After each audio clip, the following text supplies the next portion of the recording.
Καλό μεσημέρι, κυρίες και κύριοι.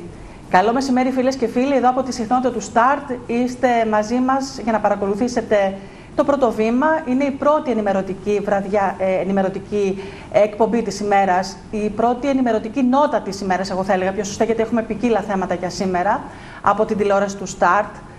Σήμερα η ΡΟ λείπει για καλό σκοπό, εγγυώμαι γι' αυτό. Έχει τα γυρίσματα βέβαια για τις γιορτές, όπως πολύ καλά γνωρίζετε από τις προηγούμενες ημέρες. Και έτσι λοιπόν σήμερα μαζί θα δούμε ορισμένα θέματα πολύ ενδιαφέροντα από την τοπική πραγματικότητα, τοπική δισογραφία και πραγματικότητα. Και έχω πάρα πολύ μεγάλη χαρά, γιατί φιλοξενώ σήμερα έπειτα από πολύ καιρό, γιατί είναι απελθόν πρόεδρος, έχει παραιτηθεί από τον Σύλλογο Άλσος Γαρίτσας, τον Πολιτιστικό Σύλλογο Άλσος Γαρίτσας, ο κύριος Αλέξανδρος Βέργης. Κύριε Βέργη, το λέω ειλικρινά αυτό, χαίρομαι πάρα πολύ γιατί είστε ένας δραστήριος σύλλογος και ένας δραστήριος άνθρωπος που έχετε συμβάλει τα μέγιστα ώστε αυτή τη στιγμή να απολαμβάνουμε στην περιοχή σας ένα πανέμορφο έργο. Είναι το αναπλασμένο Άλσος, το οποίο για να βρίσκεται σε αυτή τη σημερινή εικόνα παλέψατε, αγωνιστήκατε πάρα πολύ. Καλησπέρα σας. Τα προβλήματα όμως συνεχίζουν, κυρία Ασπρέα, στην περιοχή μας και είναι πολλά. Δεν έχουμε προβλήματα. Και είναι πολλά και είναι δυστυχώς πολλά. Ναι, και θέλω να ξεκινήσουμε από τα προβλήματα. Το λέω αυτό γιατί είναι μέρες γιορτινές. Μπορούμε να βλέπουμε εικόνες από το Άλσος. Η περιοχή σας είναι πραγματικά μαγευτική. Έχετε μια περιοχή, μια γειτονιά στο κέντρο της πόλης, στην πραγματικότητα, στην οποία μένουν πάρα πολλοί άνθρωποι, μένετε πάρα πολλοί κάτοικοι. Εσείς θα μας πείτε περίπου πόσοι. Αυτή τη στιγμή παρακολουθούμε πλάνα, κύριε Βέργη, από το αναπλασμένο Άλσος. Είναι ένα πολυπόθητο έργο. Το περιμέναμε χρόνια. Γιατί το Άλσος είχε φτάσει σε ένα σημείο μεταξύ φθοράς και αυθαρσίας, εγώ θα έλεγα. Φέτος καταφέραμε να έχουμε το Άλσος, αυτό που επιθυμούσατε και οι κάτοικοι, γιατί είχατε κάνει πολύ συγκεκριμένες παρεμβάσεις και με τη δική σας προτροπή, η Δημοτική Αρχή προηγούμενη έκανε ορισμένες αλλαγές σε σχέση με τον αρχικό σχεδιασμό της. Θέλετε να μας πείτε λίγο γι' αυτό? Ναι, να σας πω. Κοιτάξτε, εμείς από την αρχή, από την πρώτη μέρα που είδαμε το έργο της ανάπλασης του Άλσους, ήμασταν θετικοί. Και σε καμία περίπτωση δεν είχαμε πει ποτέ ότι δεν πρέπει να γίνει ανάπλαση και δεν πρέπει να γίνουν πολλά πράγματα τα οποία έγιναν. Είχαμε κάποιες αντιρρήσεις επιμέρους σε κάποια θέματα που τελικά βρέθηκε η λύση. Δεν έχει σημασία το πώς έγινε και γιατί έγινε και τι αγώνας έγινε για να βρεθούν αυτές οι λύσεις. Ας μην επαναρχόμαστε. Ναι, είναι να μην επανέλθουμε. Θέματα που πρέπει να παλέψετε και σήμερα. Ναι. Δεν είναι και τα παλιά μόνο. Σωστά. Παραδόθηκε όμως από τον εργολάβο ένα καλό Άλσος. Ήμασταν και είμαστε όλοι ευχαριστημένοι.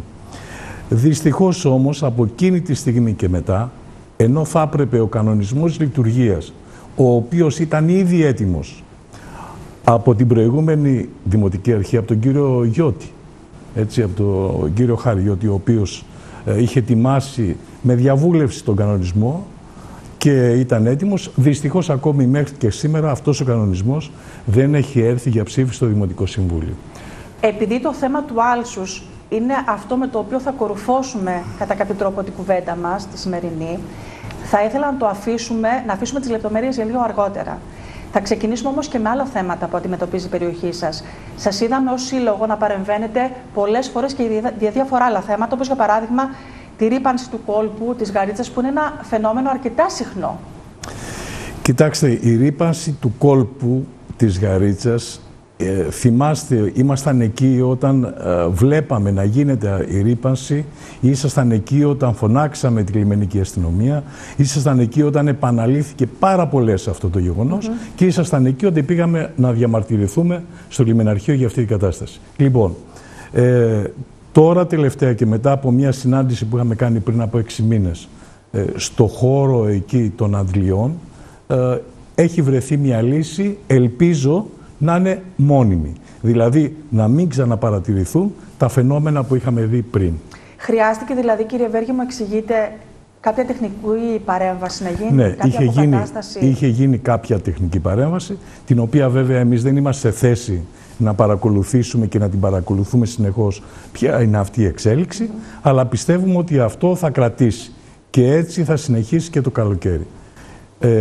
Αλλά κρατάμε κάποιες επιφυλάξεις. Καταλαβαίνω όμως ότι αν δεν υπήρχε η δική σας παρέμβαση, η παρέμβαση ουσιαστικά των κατοίκων της περιοχής, το πρόβλημα αυτό θα διαιωνιζόταν. Κοιτάξτε, οι κάτοικοι σε μια περιοχή, όχι μόνο στη δική μας, αλλά σε οποιαδήποτε περιοχή, όχι της Κέρκυρας, παντού και οι σύλλογοι, γι' αυτό το λόγο είναι. Να διαπιστώνουν τα προβλήματα και να πιέζουν για να βρεθεί λύση. Αυτό λοιπόν κάναμε και αυτό πρέπει να κάνουμε και να συνεχίσουμε να κάνουμε. Δεν είναι μόνο αυτό.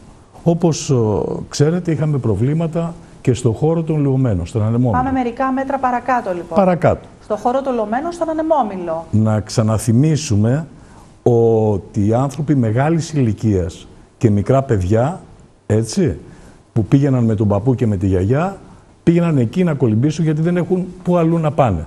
Δεν έχουν μεταφορικό μέσο, έτσι. Είναι ηλικιωμένοι άνθρωποι, είναι παιδάκια που δεν είχαν άλλο τρόπο και άλλη παραλία για να απολαύσουν τον μπάνιο τους. Άρα επέλεγαν, και μάλιστα πάρα πολλοί ναυτοί Κερκυραίοι, το γνωρίζετε όλοι όσοι μας παρακολουθείτε, πολλοί ναυτοί Κερκυραίοι, κυρίως ηλικιωμένοι με τα παιδιά, τα εγγόνια τους, που πηγαίνουν, επιλέγουν την περιοχή του Ανεμομήλου για να κάνουν το μπάνιο τους. Για να κάνουν το μπάνιο τους, βέβαια. Εκεί λοιπόν, θυμάστε, είχαμε κάποια προβλήματα με έναν νοικιαστή, ο οποίος ήθελε εκεί στο χώρο που είναι η σκάλα που κατεβαίνουμε από την εσωτερική πλευρά να βάλει τα σκάφη του. Δραστηριοποιείται επομένως επαγγελματικά. Ναι. Ένας ιδιώτης ο οποίος έβαλε μερικά σκάφη. Ναι, νοικίαζε κάποια σκάφη κτλ. Εμείς δεν έχουμε κανένα πρόβλημα να κάνουν όλη τη δουλειά τους και να κερδίσουν όλοι τα χρήματα που πρέπει να κερδίσουν. Αλλά να μην αφήσουν όμως τους ανθρώπους εκεί, οι οποίοι πάνε να κολυμπήσουν και να πραγματικά, σας λέω, εάν έρθει κάποιος να παρακολουθήσει το καλοκαίρι καθημερινά τον κόσμο που έρχεται εκεί, θα διαπιστώσει ότι τα παράπονά μας τότε ήταν δίκαια. Έτσι. Βρέθηκε μια λύση όμως, μετά τον αγώνα, το μεγάλο αγώνα που είχαμε κάνει με τα λιμεναρχεία και όλα αυτά, και έτσι ήρθε 50 μέτρα προς την παραλία. Δηλαδή, ουσιαστικά είναι ελεύθερη η σκάλα για να μπορεί κανείς να θυμίσουμε στους αγαπητούς τηλεθεατές, που είμαι σίγουρη ότι θυμούνται το θέμα, αλλά επαναλάβουμε ότι εξαιτίας αυτής της επαγγελματικής δραστηριότητας, στην πραγματικότητα είχε αποκλειστεί ένα κομμάτι, αυτό που ονομάζουμε ουσιαστικά παραλία στην περιοχή. Ένα μεγάλο κομμάτι. Αρκετά μεγάλο κομμάτι λοιπόν. Ακριβώς επειδή υπήρχαν τα σκάφη εκεί και υπήρχε κίνδυνος για τους λεωμένους. Άρα λοιπόν ο κίνδυνος αυτός στην πραγματικότητα δεν ελοχεύει πλέον, διότι ο ιδιώτης μεταφέρθηκε μερικά μέτρα πιο κάτω. Βέβαια. Να σκεφτείτε ότι ο διάβλος που κινούνταν τα σκάφη αυτά τα οποία νοικίαζαν ήταν ακριβώς στη σκάλα που κατεβαίνουν οι κολυμβητές. Τώρα μετακινήθηκε 50 μέτρα προς τα εκεί και νομίζω ότι βρέθηκε αυτή η λύση η οποία μέχρι τώρα λειτουργεί. Ξέρετε κύριε Βέργη, πραγματικά όταν υπάρχουν ευήκο άωτα και όταν υπάρχει καλή διάθεση από όλους, τα προβλήματα λύνονται. Το λέω αυτό διότι αρχικά μας είχε πει στην κάμερα ο ιδιώτης ότι έχω πάρει άδεια για το συγκεκριμένο σημείο. Πώς θα πάω αλλού? Και όμως γινόταν αυτό. Μπορούσε να συμβεί. Βέβαια. Και η ευθύνη δεν ήταν μόνο του ανθρώπου, του επαγγελματία που ήταν εκεί, ήταν σε αυτούς που του έδωσαν αυτή την άδεια, να τα λέμε αυτά. Έτσι. Λοιπόν, για το συγκεκριμένο σημείο. Αναφέρεστε στο λιμεναρχείο. Βέβαια. Και στη συνέχεια, όπως γνωρίζετε πάρα πολύ καλά, ένα μεγάλο θέμα στην περιοχή μας ήταν το εργοστάσιο του Δεσίλα. Και είναι. Πολύ σημαντικό θέμα. Είχατε κάνει και μια τρομερά επιτυχημένη, γιατί πραγματικά όταν ήρθαμε να κάνουμε το ρεπορτάζ στην εκδήλωση αυτή για το εργοστάσιο Δεσίλα, ο κόσμος ήταν πάρα πολύς και μάλιστα είχατε σύμμαχο και είναι δόκιμος ο όρος, γιατί έτσι τουλάχιστον εκφραζόταν η Δημοτική Αρχή τότε. Είχατε σύμμαχο τη Δημοτική Αρχή, τον ίδιο τον Δήμαρχο προσωπικά, ο οποίος παρέστη και μίλησε στην εκδήλωση αυτή. Ναι, όπως τα λέτε είναι. Θα πούμε για άλλη μια φορά ότι είναι ιστορική ευκαιρία, όχι για τη Γαρίτσα, όχι για την πόλη της Κέρκυρας, για όλο το νησί. Αυτός ο χώρος, ο οποίος αποτελεί τη βιομηχανική και εργατική ιστορία του τόπου μας, και είναι έτσι όπως τα λέω και δεν υπερβάλλω. Αυτός ο τόπος πρέπει να μείνει στο νησί και να μείνει στο Δήμο και να μείνει στους ανθρώπους, τους κατοίκους και όλους τους υπόλοιπους εκεί, να μπει σε ένα πρόγραμμα ίσως της Ευρωπαϊκής Ένωσης που θα μπορούσε να αναπλαστεί όλος αυτός ο χώρος και να δοθεί για χρήση στον κερκυραϊκό λαό. Είναι κρίμα. Να τα ξαναπούμε, μιλάμε για 40.000 τετραγωνικά μέτρα, εκ των οποίων 20.000 τετραγωνικά μέτρα είναι σε διάφορα κτίρια που υπάρχουν μέσα, τα οποία, όπως σας είπα και πριν, θα μπορούσαν να τα εκμεταλλευτεί ποικιλοτρόπως ο Δήμος. να θυμίσουμε ότι έχουν γίνει προκηρύξεις, απλώς κάποιος ιδιώτης δεν είχε δηλώσει ενδιαφέρον, δεν είχε εκδηλώσει ενδιαφέρον. Άρα λοιπόν ήταν στο χέρι του Δήμου, διεκδικώντας ενδεχομένως κάποιους πόρους κεντρικά ή ευρωπαϊκούς πόρους, να μπορέσει να γίνει κάτοχος του χώρου αυτού, του οικοπαίδου, και να μπορέσει να τον αξιοποιήσει. Εμείς, κυρία Ασπρέα, θα συνεχίσουμε την προσπάθειά μας. Θα συνεχίζουμε να πιέζουμε και το Δήμο, αλλά να σας πω ότι είχαμε έρθει και σε επαφή και με το Πανεπιστήμιο. Μάλιστα. Πήγα στον πρίτανη του Πανεπιστημίου και του πρότεινα και το Πανεπιστήμιο, που πραγματικά σκεφτείτε εκεί να είναι το Πανεπιστήμιο, έτσι είναι ένας ιδανικός χώρος γι' αυτό. Ειδικά με το στεγαστικό πρόβλημα που αντιμετωπίζει η φοιτητική κοινότητα. Σωστά. Και του πρότεινα το Πανεπιστήμιο, βέβαια είμαστε σε επικοινωνία και θα ξανακάνουμε πάλι προσπάθεια σε αυτή την κατεύθυνση, ώστε αυτός ο χώρος να μην πάει χαμένος. Του ζητήσαμε βέβαια, του κυρίου Πρίτανη, ένα πράγμα. Να δοθεί ένα κτίριο το οποίο πραγματικά να είναι το μουσείο για την βιομηχανική και την εργατική ιστορία του τόπου μας. Αυτό αναμφίβολα είναι πολύ σημαντικό, γιατί εκεί κρύβεται ένα πολύ ουσιαστικό, ένα πολύ σημαντικό κομμάτι της σύγχρονης βιομηχανικής ιστορίας του τόπου μας. Να σας ρωτήσω, βλέπετε να έχει ατονίσει αυτή η προσπάθεια εκ μέρους του Δήμου? Κοιτάξτε, ο Δήμαρχος είπε ότι δεν μπορεί. Θέλει, αλλά δεν μπορεί. Το Υπουργείο Πολιτισμού, το οποίο μέχρι τώρα δεν έχει κάνει πραγματικά τίποτε για το νησί μας, να μην αρχίσουμε για το ΕΑΚ που θα το πούμε στη συνέχεια. Και όχι μόνο. Και όχι μόνο. Μόνο εμπόδια ξέρουν να βάζουν τελικά. Ναι. Λοιπόν, μας είπε ότι έχουμε δίκιο, ότι θα είναι καλό να έρθει στο Δήμο αυτό, αλλά δεν έχει χρήματα. Μα συγγνώμη, εάν δεν έχει 4.800.000 που ήταν ο τελευταίος διαγωνισμός ο οποίος έγινε για το νησί αυτό, τι έχει, κυρία Σπέρα? Τι έχει? Για να είμαστε ειλικρινείς, 4 εκατομμύρια για ένα ολόκληρο Υπουργείο είναι ψίχουλα. Απλώς προφανώς δεν έχει την επιθυμία. Τι θέληση, βέβαια. Δεν εξηγείται αλλιώς. Εμείς για αυτό το θέμα, από την επόμενη χρονιά, με τη νέα χρονιά, θα προσπαθήσουμε να πάμε για να διαμαρτυρηθούμε στο Υπουργείο Πολιτισμού. Με τη συμπαράσταση των τοπικών συλλόγων της Κέρκυρας στην Αθήνα, θα πάμε να διαμαρτυρηθούμε στην Υπουργό. Δεν πάει άλλο. Δηλαδή, δεν πρέπει σε καμία περίπτωση, σας είπα, είναι η ιστορική ευκαιρία για το νησί μας. Το εργοστάσιο του Δεσίλα. Είναι πολύ σημαντικό. Ένα κτίριο επίσης το οποίο καταρρέει και είναι ιστορικό κτίριο για πολλούς λόγους, είναι το παλιό έκτο δημοτικό στην περιοχή σας. Ξέρετε τον αγώνα πάλι που κάναμε εκεί. Ξέρω τον αγώνα το δικό σας, όπως ξέρω και τις παλινοδίες ή μάλλον τις αναποτελεσματικές κινήσεις που έχουν κάνει μέχρι στιγμής οι περιφερειακές αρχές. Με δύο λόγια θα σας πω. Πήγαμε την προηγούμενη Δημοτική Αρχή και όλους, με την προηγούμενη, Περιφερειακή Αρχή και όλους τους περιφερειακούς συνδυασμούς την προηγούμενη περίοδο, πήγαμε στον Υπουργό τότε Οικονομικών, στον κύριο Σταϊκούρα. Και ήταν μαζί και ο κύριος Μπαλωμένος, ο Διευθύνων Σύμβουλος της ΕΤΑΔ, στον οποίο ανήκει το κτίριο. Τα έχουμε ξαναπεί. Δεν δέχτηκαν σε καμία περίπτωση να αλλάξουν αυτή τη ληστρική, πραγματικά το λέω και το εννοώ, τη ληστρική σύμβαση την οποία έκαναν με την περιφέρεια. Δεν δέχτηκαν να την αλλάξουν. Και πολύ σωστά βέβαια, χωρίς να θέλω να κομπλιμεντάρω κανέναν, η τωρινή Περιφερειακή Αρχή δεν δέχτηκε αυτή τη σύμβαση. Αλλά κάτι όμως πρέπει να γίνει. Πρέπει να προχωρήσει. Το κτίριο αυτό δεν πρέπει να καταρρεύσει. Είναι ιστορικό κτίριο. Υπάρχουν εκεί ιστορικές μνήμες για πολλούς Κερκυραίους και έχει δώσει, αρκεί να σας πω, ανοίγω μία παρένθεση, ότι την εποχή, τη μεταπολεμική εποχή, εκεί γινόταν τα συσίτια της πόλης. Πήγαιναν άνθρωποι και έπαιρναν συσίτιο από εκεί και ζούσαν από εκεί. Ήταν γυμνάσιο, είχε γίνει το δημοτικό, έχουν περάσει πολλοί από εκεί, μεταξύ των οποίων και εγώ και πάρα πολλοί άλλοι, και αυτό το πραγματικά καλλιτέχνημα, γιατί δεν είναι είναι αρχιτεκτονικό καλλιτέχνημα αυτό το κτίριο, πρέπει να διατηρηθεί. Και θα έχουμε συνάντηση με τον κύριο Περιφερειάρχη για να δούμε προς τα πού πρέπει να κινηθούμε και τι πρέπει να κάνουμε ώστε αυτό το κτίριο να έρθει στην κατάσταση που πρέπει να είναι. Προς το παρόν όμως φυτρώνουν δέντρα πάνω στο κτίριο. Ναι, δυστυχώς. Δυστυχώς. Το λέω αυτό γιατί πραγματικά καταραίει και είναι κρίμα. Κοιτάξτε, δυστυχώς, κυρία Ασπρέα, είναι κάτι που το βλέπουμε όχι μόνο εκεί, το βλέπουμε και στο ΕΑΚ. Που έχουμε, και λέω για το ΕΑΚ, γιατί το ΕΑΚ, όπως ξέρετε, είναι στην περιοχή μας. Η περιοχή μας, λοιπόν, είναι, όπως ξεκινήσατε πριν, είναι ένα προάστιο της πόλης που ουσιαστικά δεν είναι προάστιο, είναι η πόλη, η ίδια η πόλη.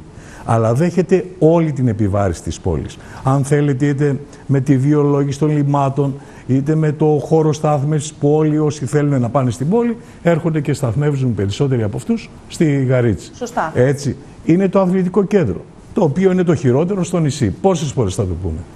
Το χειρότερο στην Ελλάδα. Ακόμα περιμένουμε τον κύριο Βρούτση να έρθει στην Κέρκυρα, ξέρετε. Κοιτάξτε, υποσχέσεις έδωσε τώρα. Πριν από λίγες μέρες είδαμε κάποιες υποσχέσεις, τις οποίες υποσχέσεις αυτές τις είχαμε ακούσει και από τον κύριο Αβγενάκη. Θυμάστε. Φυσικά και το θυμάμαι. Ωστόσο, αυτή τη στιγμή το ΕΑΚ, που είναι ο μοναδικός υπήρξε ο μοναδικός οργανωμένος χώρος μαζικού αθλητισμού, δεν υπάρχει, δεν υφίσταται. Δεν υπάρχει. Δεν μπορεί να γίνουν δραστηριότητες. Είναι κλειστό. Όταν είχαμε πάει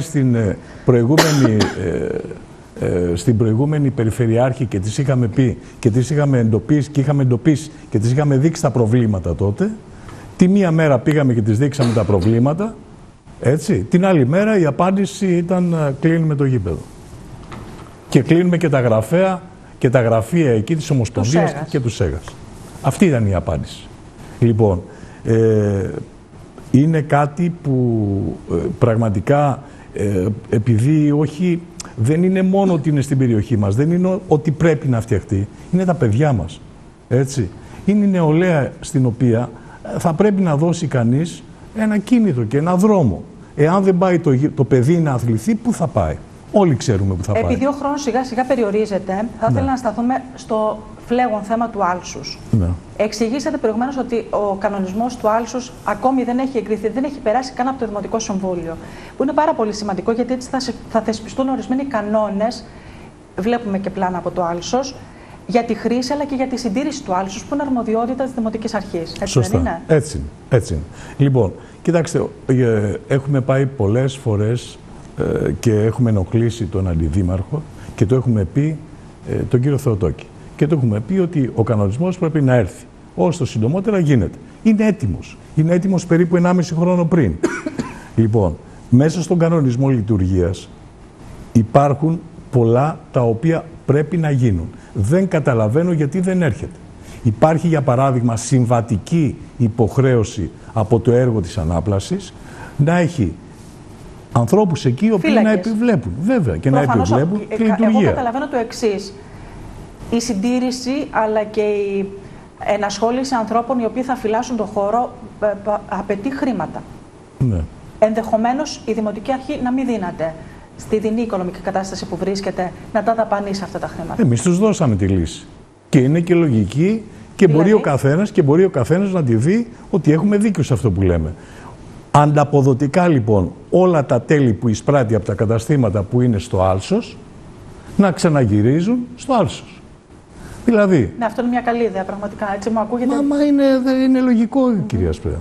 Δεν μπορεί δηλαδή να εισπράττει ο Δήμος από τα καταστήματα που είναι στο άλσος αυτά τα οποία εισπράττει και να μην μπορούμε να κουρέψουμε τον καζό, να μην μπορούμε να το ποτίσουμε τον καζό, να μην μπορούμε να συντηρήσουμε τα δέντρα. Άλλωστε και χάρη στο άλσος, με τη σημερινή μορφή, πολλά από τα καταστήματα αυτά βιοπορίζονται στην πραγματικότητα οι επαγγελματίες που τα έχουν, έτσι.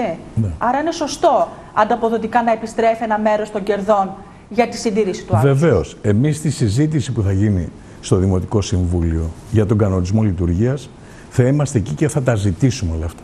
Θα είναι εκεί και ο Σύλλογος και οι κάτοικοι, ώστε να μπορούμε πραγματικά να πούμε ότι αυτό το άλσος που είχαμε πριν από ένα χρόνο, που το παρέδωσε ο εργολάβος σε μια καλή κατάσταση, θα το ξαναπώ, αυτό να συνεχίσει. Και όχι μετά από 2-3 χρόνια να έρθουμε σε μια κατάσταση που ίσως είναι χειρότερη από αυτή που ήταν πριν. Γιατί έχετε δείγματα ότι κάτι τέτοιο συμβαίνει λόγω της ανεπαρκούς συντήρησης? Το βλέπει ο καθένας. Το βλέπει ο καθένας.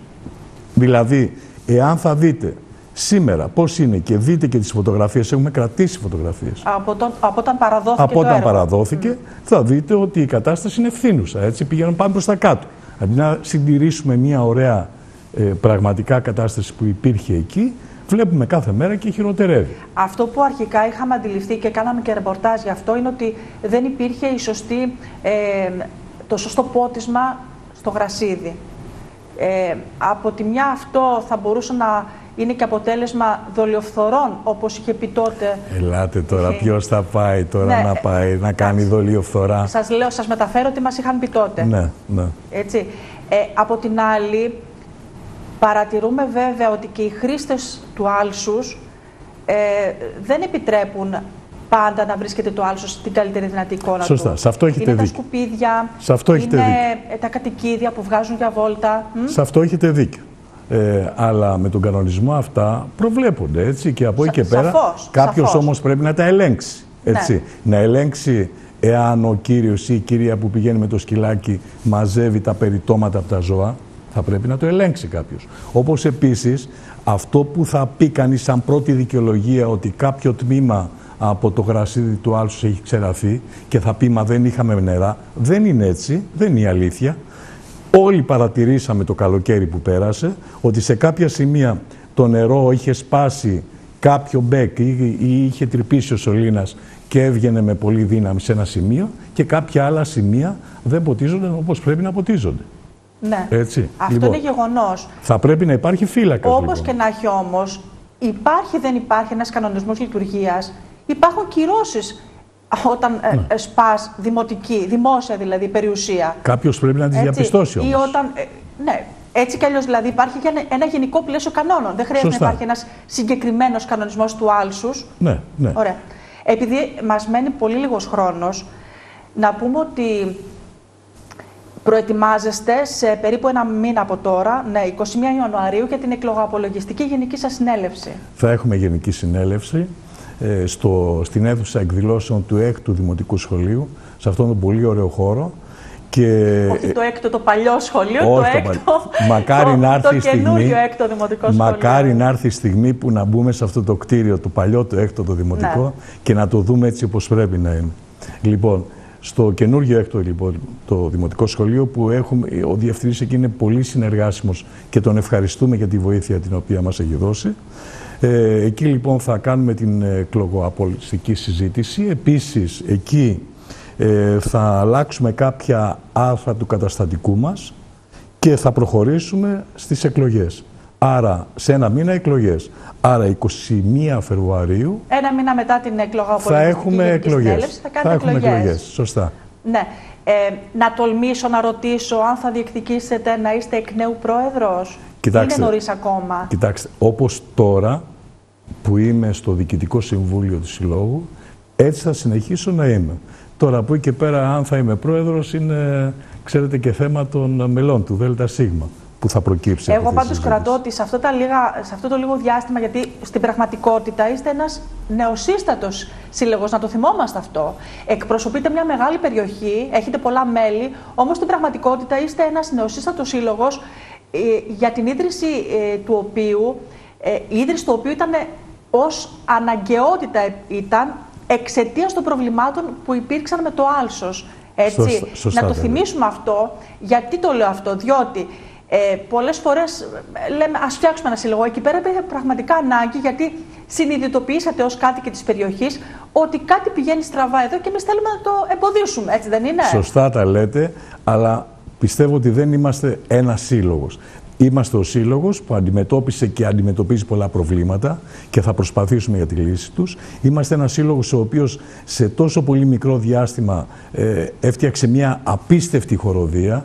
Αλήθεια είναι αυτό. Σε όλες τις εκδηλώσεις. Σας είδαμε, σας απολαύσαμε και στην πρόσφατη συνάντηση που είχαν τα συνεργαζόμενα συνταξιοχικά σωματεία. Σε πολλές εκδηλώσεις και προγραμματίζουμε και τώρα. Έχουμε έρθει σε επαφή και σε συνεννόηση και με το γυροκομείο και με το ορφανοτροφείο της Κέρκυρας, να κάνουμε κάποιες εκδηλώσεις τώρα εκεί με τη χοροδία μας. Όπως επίσης θα γυρίσουμε και τη Γαρίτσα τις ημέρες των εορτών και ίσως και κάποια σημεία της πόλης. Πραγματικά αυτοί οι άνθρωποι έχουν κάνει κάτι το απίστευτο. Δεν είναι μια χοροδία, είναι μια παρέα.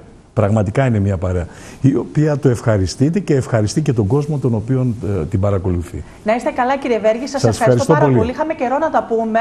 Εγώ με ευχαριστώ. ενθουσιασμό πληροφορούμε ότι έχετε προγραμματισμό και σχεδιασμό και προοπτική για την περιοχή σας. Να ευχηθούμε κάθε καλή επιτυχία στο Σύλλογο και σε εσάς προσωπικά. Και καλή χρονιά, βέβαια. Και εγώ να σας ευχαριστήσω. Πάντα ήσασταν δίπλα μας σε όλα αυτά τα προβλήματα τα οποία είχαν δημιουργηθεί. Σας ευχαριστούμε πάρα πολύ, όπως επίσης να ευχηθώ και εγώ από την πλευρά μου καλή χρονιά και καλές γιορτές σε όλους τους συμπολίτες μας. Σας ευχαριστούμε πάρα πολύ, κύριε Βέργη. Εμείς, αγαπητοί φίλοι, σύντομη διακοπή θα κάνουμε τώρα για διαφημίσεις και επιστρέφουμε σε λίγα λεπτά.